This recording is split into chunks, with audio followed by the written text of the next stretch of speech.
చివరికి చంద్రబాబు నాయుడు గారు చేస్తా ఉన్న మోసాలు ఏ స్థాయిలో ఉన్నారు అని అంటే,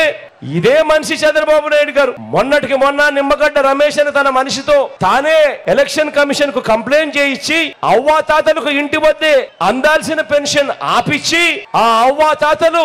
ఇబ్బందులు పడేట్టుగా చేసి చివరికి అనేక మంది అవ్వాతాతలు మరణానికి కూడా కారణమైన ఈ చంద్రబాబు ఈ రోజు ఒక్కసారిగా గాలి ఎదురు తిరిగేసరికి చంద్రబాబు నాయుడు గారి మోసం, చంద్రబాబు నాయుడు గారిలో ఉన్న మోసం మళ్ళీ చంద్రముఖిలా వల్ల పైకి లేచింది. ఊసరి వెళ్ళి ఎన్నిసార్లు మారుస్తుందో రంగు నాకు తెలియదు కానీ చంద్రబాబు నాయుడు గారు మాత్రం ఊసరి వెళ్ళిని దాటిపోయి తాను ఇప్పుడు అంటాడు అధికారంలోకి వస్తే వాలంటీర్లకు 10,000 ఇస్తానని ప్రకటించాడు. చెప్తా ఉన్నా ఇదే చంద్రబాబు, అయ్యా నీ మోసాలు అందరికీ తెలిసినవే. మొట్టమొదటిగా ఈ వాలంటీర్లను పీకేస్తావు, మళ్ళీ నీ జన్మభూమి కమిటీ సభ్యులందరినీ వాలంటీర్లుగా తెచ్చుకొని వాళ్ళు దోచుకునే దానికోసం ఈ 10,000 కూడా అదనంగా వాళ్ళకి ఇస్తావు. ఇది నువ్వు చెయ్యబోయే మోసపూరిత రాజకీయం అన్నది చిన్న పిల్లాడిని అడిగినా కూడా అందరికీ తెలుసు అని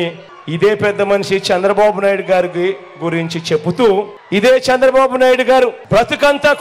తన బ్రతుకంతా కూడా అబద్ధాలే పునాదులుగా, మోసాలే అలవాటుగా, వెన్నుపోట్లే తన చరిత్రగా, సినిమాలలో ఎప్పుడైనా విలన్ క్యారెక్టర్ చూస్తే అది చంద్రబాబు క్యారెక్టర్ కిందనే గుర్తుకొచ్చే కార్యక్రమం జరుగుతుంది చంద్రబాబు నాయుడు చేసిన పనుల వల్ల.